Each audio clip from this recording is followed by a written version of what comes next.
নামাজের সময় যদি মনোযোগ না আসে তখন কি করবেন শুনেন।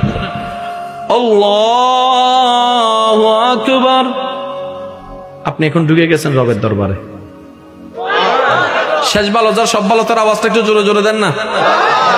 এবার আপনি যখন বলছেন আলহামদুলিল্লাহি রাব্বিল আলামিন,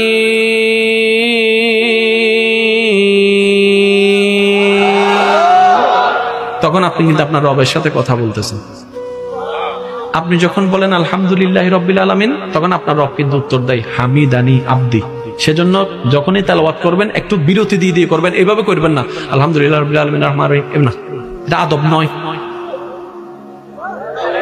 আমার কথা হয়তো আপনারা দ্বিমত করতে পারেন। আচ্ছা, আপনি যদি আপনার বউ লাগে এই ও আমার বাচ্চার আমি তোমার অনেক ভালোবাসি, তুমি আমাকে অনেক ভালোবাসো রে, প্রেম হইব, দিল লাগবো, কানেকশন হইব। এবার পৃথিবীর সবচেয়ে মধুর শব্দ কি? আই লাভ ইউ না? এখন আপনি যদি আপনার বউরে যায় এখন I love you, I love you too কইব নাকি জানার বাড়ি? কথা কয় না রে ভাই। কথা যেমন এক্সপ্রেশনও তেমন থাকতে হবে, কথা যেমন সুরও তেমন থাকতে হবে। এটা এখন কোরআনের মধ্যে ফিট করেন না।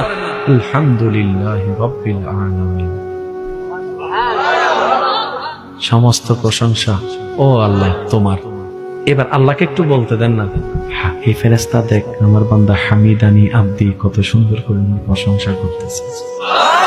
এবার আপনি বলবেন আর রহমানির রহিম, আপনার আওয়াজটা ওখানে শুনছে, আপনার পাশের জন শুনতেছে না কিন্তু উনি শুনতেছে। হে ফেরেশতা দেখ আমার বান্দা আমার রুবুবিয়তের প্রশংসা করতেছে। এবার আপনি বলবেন মালিকি ইয়াউমিদ্দিন, মালিকি ইয়াউমিদ্দিন, আমার ক্ষমতার প্রশংসা করতেছে আমার। এবার আপনার রব আপনাকে কয়টা প্রশংসা করছে? জোরে বলেন না। এবার রব্বে করিম বলছে ফেরেশতা দেখ আমার বান্দা কি করে, ইয়াকা না'বুদু ওয়া ইয়াকা নাস্তাইন। রব বলে যে ফেরেশতা এটা তোরা শোনার দরকার নাই, এটা আমার এবং আমার বান্দার মাঝখানে থাক, এটা হাসরের ময়দান আমি দান করব। সুবহানাল্লাহ। এইবার রব আপনাকে জিজ্ঞেস করবে কি তারে আমার প্রশংসা করতেছস, কিছু লাগবো নি, কিছু লাগবো নি, তখন আপনি বলবেন ইহদিনাস সিরাতাল মুস্তাকিম, মওলা সঠিক পথটা দাও না। মেহমান একটার ঘরে যাইয়া যদি কোন এই ডাইরেক্ট বাদ দে,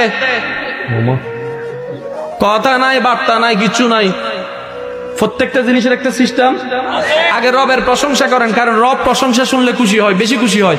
যখন আপনার প্রশংসা 3 বার করা শেষ হবে, আপনি 5ম বারে গিয়ে রব যখন জিজ্ঞেস কি রে কি কিছু লাগবো নি, তখন আপনি বলবেন ইহদিনাস সিরাতাল মুস্তাকিম, মওলা একটু সঠিক রাস্তাটা দাও না, আমাকে দাও না, একটু দাও না, একটু দাও।